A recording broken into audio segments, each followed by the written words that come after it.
रूस से आप तेल ना खरीदें। जी हां, गौर से सुनिए, रूस से आप तेल ना खरीदें। बाइडेन कह रहे हैं हमारे प्रधानमंत्री नरेंद्र मोदी से। इस नसीहत के बाद भारत का भी दो टूक जवाब, जिसको लेकर दुनिया में मचा है बवाल, तो मैं लेकर आया हूं इंडिया के ढेरों सवाल। नमस्कार, मैं हूं मनीष अवस्थी, हाजिर हूं आपका अपना पसंदीदा डिबेट शो इंडिया का सवाल लेकर। भारत और अमेरिका के बीच 2+2 की बैठक हुई। इस अहम मीटिंग में रूस यूक्रेन युद्ध को लेकर भारत ने अपना स्टैंड साफ कर दिया। दुनिया के ताकतवर मुल्क को भारत ने जता दिया कि उसकी विदेश नीति में किसी की दखलंदाजी बर्दाश्त और पसंद नहीं। विदेश मंत्री एस जयशंकर ने साफ कर दिया कि रूस से जितना तेल भारत एक महीने में लेते हैं, उतनी की डील यूरोप हर दोपहर करता है। इस मसले पर अपने मेहमानों से बात करें, उससे पहले आप देखिए इंडिया का सवाल की ये खास रिपोर्ट।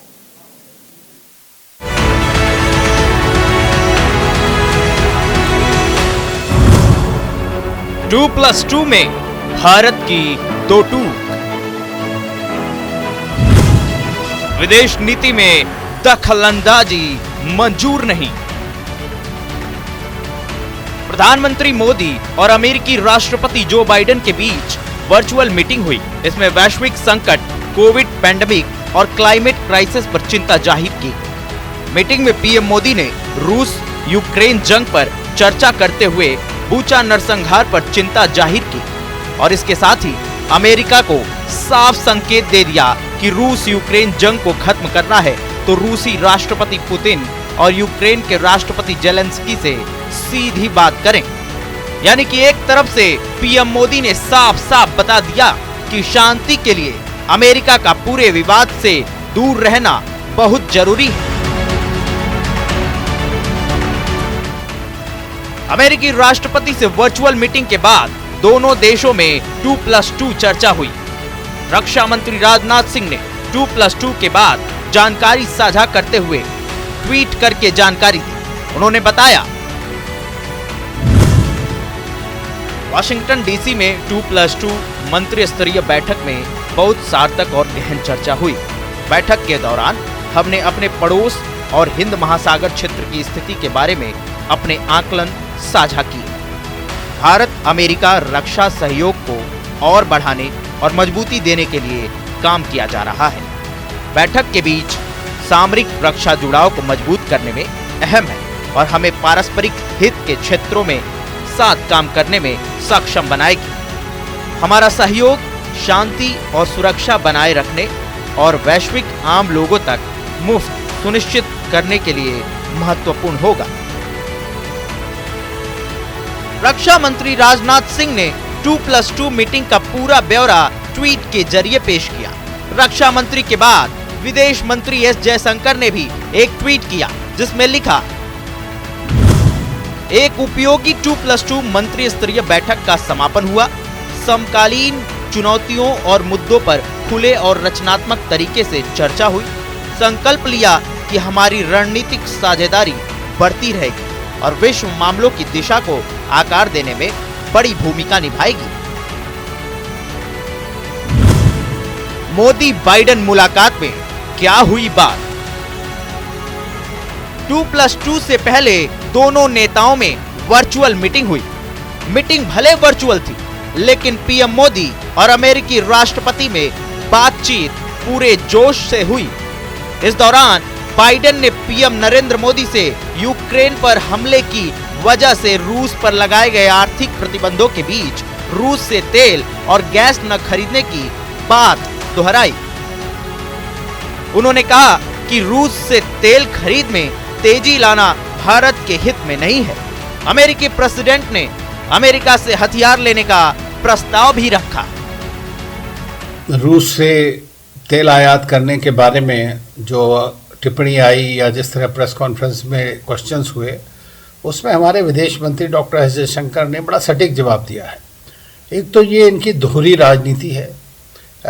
अमेरिका के यूरोप के सारे कंट्री तो जो हैं इंपोर्ट कर सकते हैं, लेकिन भारत के ऊपर वो अपना कुछ ना कुछ बोलने की कोशिश कर रहे हैं। इसका सीधा जवाब दिया कि हमारी आवश्यकता है, हमारी नीति है, हम उसे खरीदेंगे अगर ज़रूरत पड़ेगी तो। जहाँ तक रही बात अमेरिका की, तो भारत अमेरिका से लगभग 10 या 11% अपनी रिक्वायरमेंट को वहाँ से आयात करता है, इंपोर्ट करता है। तो अमेरिका को तो इस बारे में बिल्कुल भी बात नहीं करनी चाहिए, जहाँ तक मैं समझता हूँ। यूएस प्रेसिडेंट ने यूक्रेन की मदद का किया स्वागत। बाइडेन ने कहा, हमारे और आपके मिनिस्टर भी मिल रहे हैं। कोविड-19 के दौरान हमने हेल्थ और इकोनॉमी से जुड़े कई चैलेंज फेस किए। हमारे बीच डिफेंस समेत कई सेक्टर में बहुत मजबूत पार्टनरशिप है। हम दोनों देश दुनिया के लिए लोकतंत्र की मिसाल है। भारत ने यूक्रेन को जो मदद दी है उसका मैं स्वागत करता हूं। बूचा नरसंहार को लेकर चिंता जताई। प्रधानमंत्री नरेंद्र मोदी ने कहा, हाल ही में बूचा में मासूम नागरिकों के मारे जाने की खबर बहुत चिंताजनक है। हमने उसकी निंदा की और निष्पक्ष जांच की मांग की। हाल में बूचा शहर में निर्दोष नागरिकों की हत्याओं की खबर बहुत ही चिंताजनक थी। हमने इसकी तुरंत निंदा की और एक निष्पक्ष जांच की मांग भी की है। हम आशा करते हैं कि रूस और यूक्रेन के बीच चल रही बातचीत से शांति का मार्ग निकलेगा। आखिर में पीएम मोदी ने अपने मजबूत इरादे को दिखाते हुए अमेरिका के राष्ट्रपति बाइडेन से कहा, आपने अपने कार्यकाल के शुरू में ही एक बहुत महत्वपूर्ण स्लोगन दिया था, डेमोक्रेसी कैन डिलीवर। भारत और अमेरिका की पार्टनरशिप की सफलता इस स्लोगन को सार्थक करने का सबसे उत्तम जरिया है। इस साल भारत अपनी स्वतंत्रता की 75वीं वर्षगांठ मना रहा है। पीएम मोदी ने कहा कि भारत अपने विकास में अगले 25 साल अमेरिका से मित्रता अभिन्न मान रहा है। वहीं विदेश नीति में किसी की दखलंदाजी को बर्दाश्त नहीं किया जाएगा। Bureau report, news India. Bharat की भी दो टूक। जी हाँ, हमारे मसले में हमारी विदेश नीति कैसा ही हो, हमारी विदेश नीति में दखलंदाजी बर्दाश्त नहीं। यकीन मानिए, अगले 50 मिनटों तक इंडिया का सवाल में जो हमारे मेहमान हैं वो आपको बताएंगे रक्षा नीति, वो आपको बताएंगे विदेश नीति और कूटनीति। ऐसे नाम जो कि अपने आप में अपने विशेषज्ञ हैं, अपने विषय के जानकार हैं। मेरे साथ major general retired SP Sinha defence expert हमारे साथ हैं। हमारे साथ जी हाँ, विदेश नीति, कूटनीति, मृदुभाषी डॉक्टर दीपक वोहरा। जी हाँ, प्रधानमंत्री के आप विशेष सलाहकार हैं और आप देश का प्रतिनिधित्व दुनिया के लगभग 7 से ज्यादा मुल्कों में एज ए राजदूत के रूप में आपने किया है। डॉक्टर वोहरा, आपका स्वागत। हमारे साथ शिवकांत शर्मा साहब, वरिष्ठ पत्रकार हमारे साथ है। शिवकांत जी, आपका बहुत बहुत स्वागत। और लगातार रूस यूक्रेन को लेकर विदेश नीति, जी हाँ, विदेश नीति के साथ साथ आखिर रूस क्या कर रहा है, यूक्रेन कैसे इसका जवाब देगा, इस पर अपनी राय देते रहे ऐसे डॉक्टर एएस बहला, सबका बहुत बहुत स्वागत है।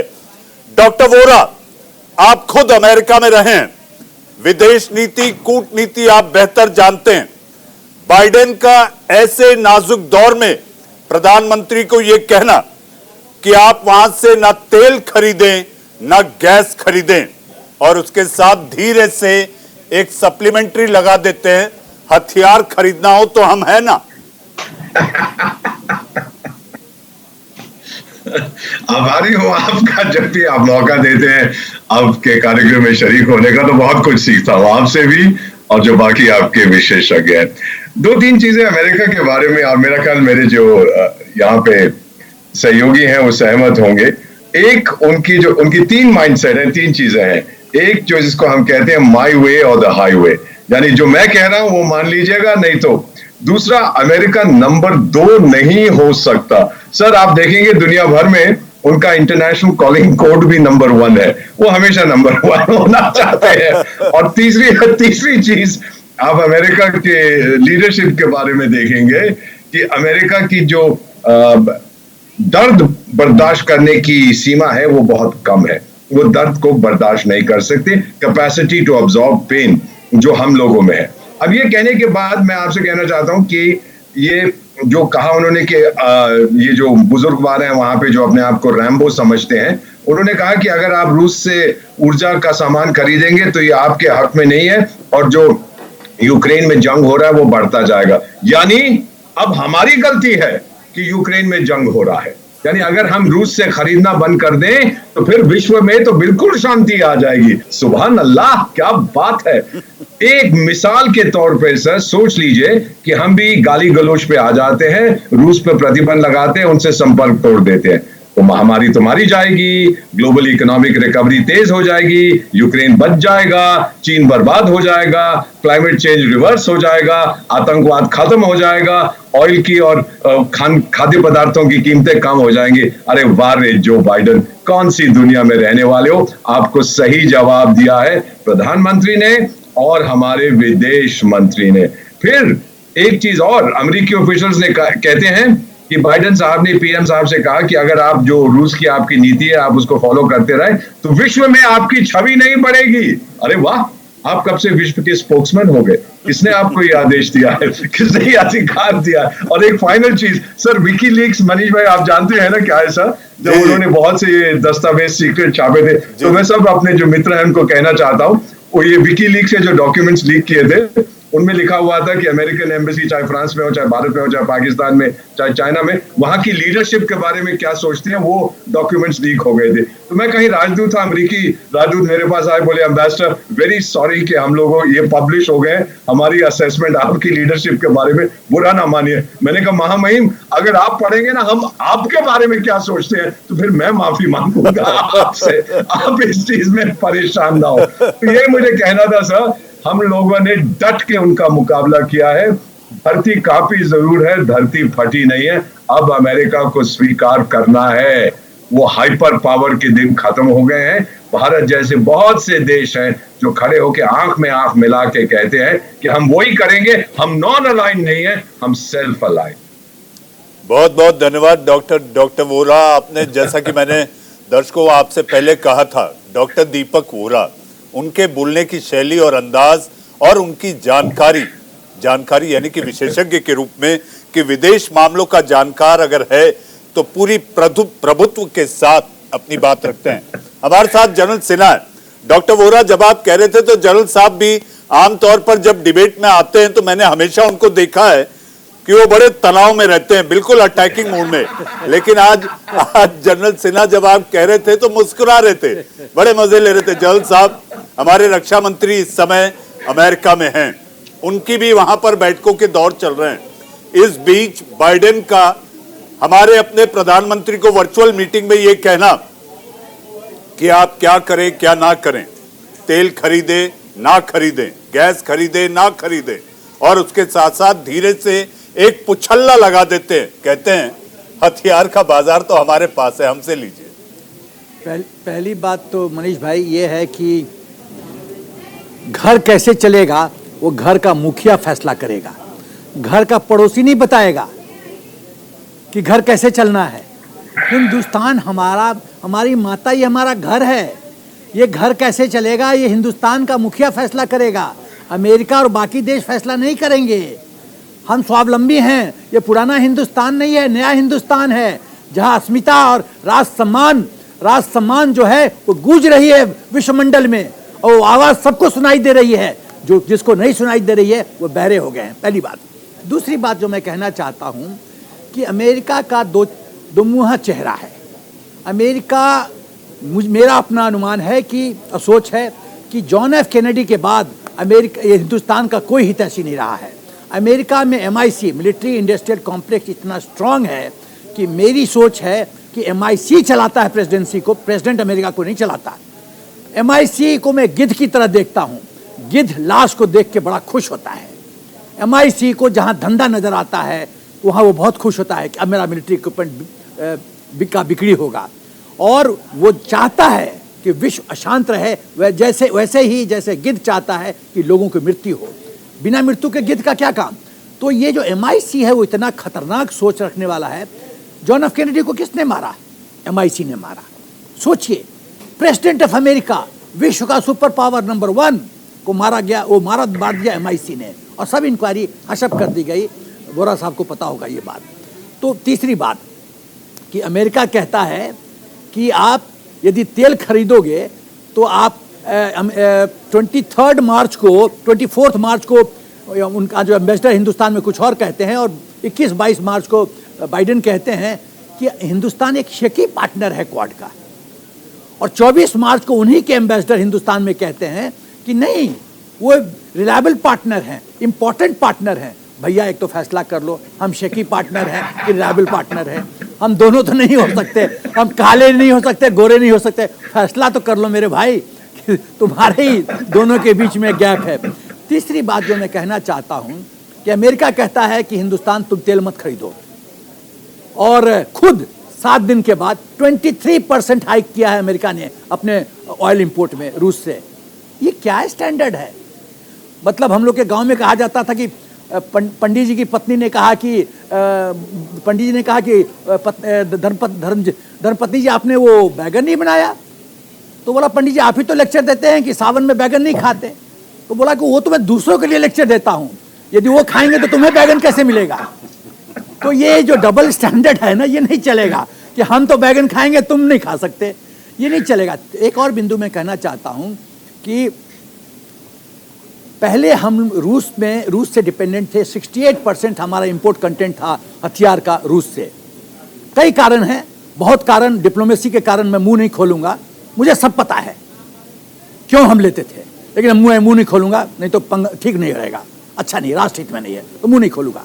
लेकिन ट्रुथ यह है कि 68% हम रूस हमारा मेजर सप्लायर था। देखिए, जब आपको सही क्वालिटी या सही दाम तब मिलेगा जब कंपटीशन होगा। जहां कहीं कंपटीशन नहीं है वहां आर्म्स का आपको बेस्ट डील नहीं मिलेगा। एक और बिंदु, आर्म्स का जो धंधा है उसमें मलाई बहुत इंपॉर्टेंट फैक्टर है। तो अमेरिका चाहता है कि रूस को डिस्प्लेस करे और वो मेजर सप्लायर बन जाए। देखिए, कोई देश का हर एक equipment state of the art नहीं है।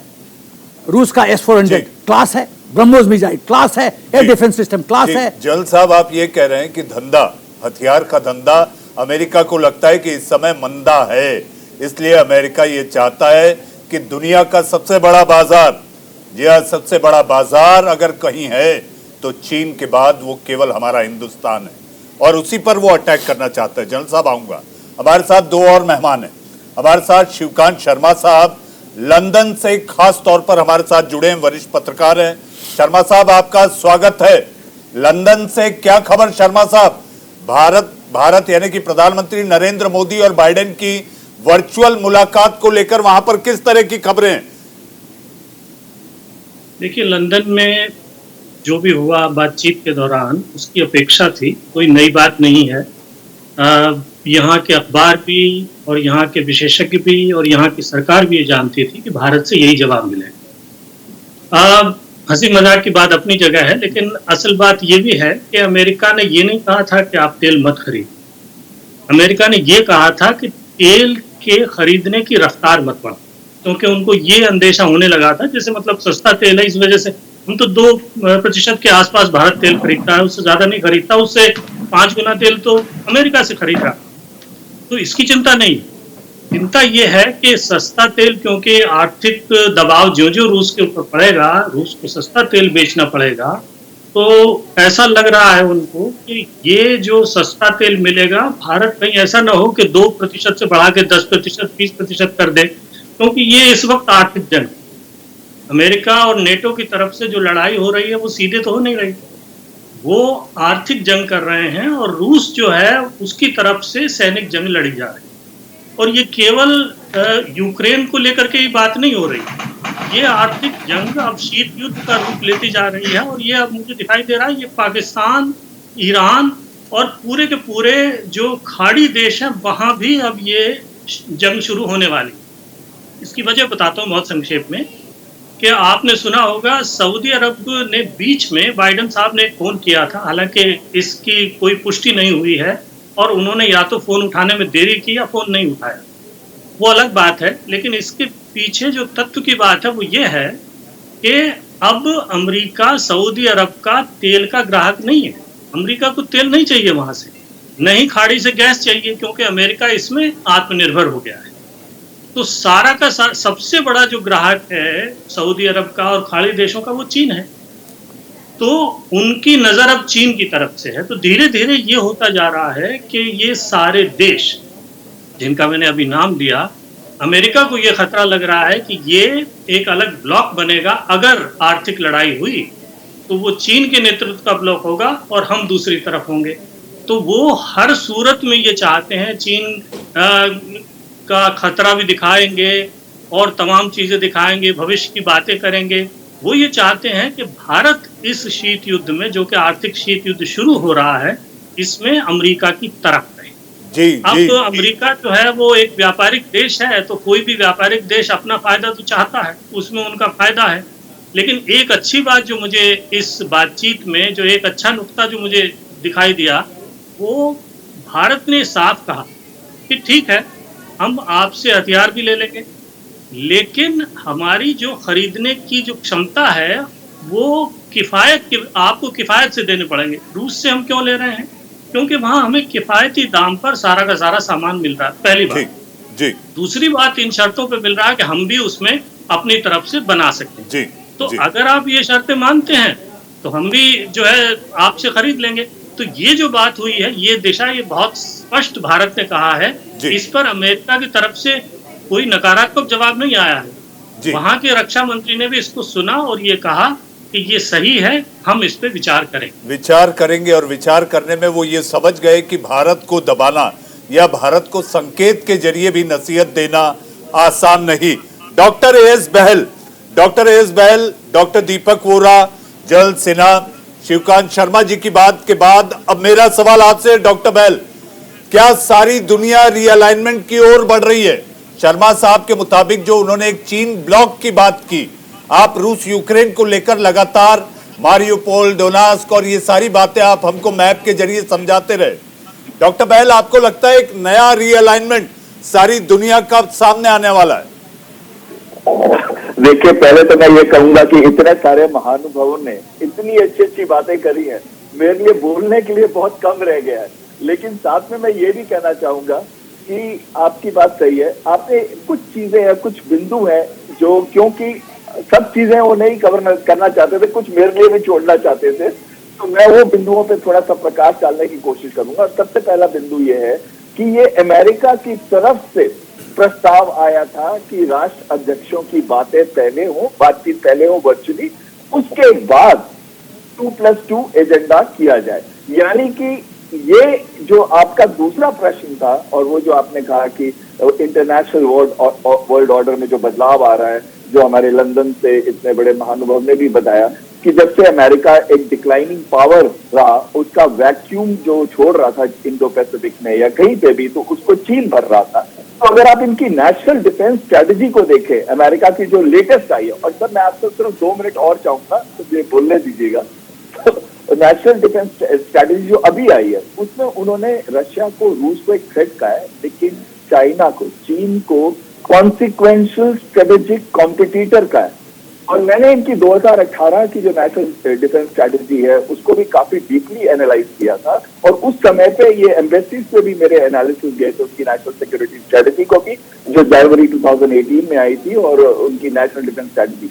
तो इसमें अगर आप देखिए, अमेरिका फर्स्ट जो ट्रंप का एक नारा था, अगर हम इनकी बिडेन की स्ट्रेटेजी देखें तो कोई खास फर्क नहीं है। इन सब को चीन एक मेजर थ्रेट लगा, एक चीफ चैलेंजर और की थ्रेट जो है वो चीन है, जो मेन इनका चैलेंजर है। और इस वजह से जो अब रीअलाइनमेंट की आप बात कर रहे हैं, उसके अंदर अमेरिका की जो डिक्लाइनिंग पावर है वो चाहता है कि जो एक काइंड ऑफ, अगर मैं नंबर 1 नहीं रहा, मैं यूनिपोलर वर्ल्ड नहीं रहा जहां पे मैं ही एक हूं, तो कम से कम एक बाइपोलर वर्ल्ड हो, ताकि ये श्वेत युद्ध की वो बात भी कर रहे थे हमारे जर्नलिस्ट, तो वो श्वेत युद्ध एक ऐसा शुरू हो जिसमें एक वीकेंड रशिया, सभी ये वॉर को एक खींच रहे हैं, ताकि इकोनॉमिकली और मिलिटरली वीकेंड रशिया चाइना के साथ अगर ग्रुप कर भी जाता है, तो कम से कम एक साइड पे वर्ल्ड का एक ऐसा ऑर्डर होगा जो अमेरिका लेड होगा, जो इस युद्ध के अंदर आगे दिखता रहेगा। तो तो ये एक आपकी बात सही है, और ये मीटिंग इसलिए भी पहले राष्ट्राध्यक्ष की हुई कि वो चाहते थे कि भारत का झुकाव अब अमेरिका की तरफ हो। और अगर आप इनके सेंटेंसेस को देखें, जब चीन का युद्ध हो, चीन के साथ आपको प्रॉब्लम आएगी तो आप सिर्फ अमेरिका को खड़ा देखेंगे। ये उन्होंने दोनों ने बताया, डिप्टी एनएसए ने भी बोला और अभी इनके जो secretary of state Anthony Blinken है उन्होंने भी बोला। तो इसमें बहुत महत्वपूर्ण बात है, उसके ऊपर मैं थोड़ी सी टिप्पणी करना चाहता हूं। अमेरिका तो यूक्रेन के साथ भी खड़ा है, लेकिन पूरा यूक्रेन बर्बाद हो गया है, and they are fighting till last Ukrainian. तो अगर कल भारत के साथ खड़ा हुआ तो क्या भारत पे कभी पूरा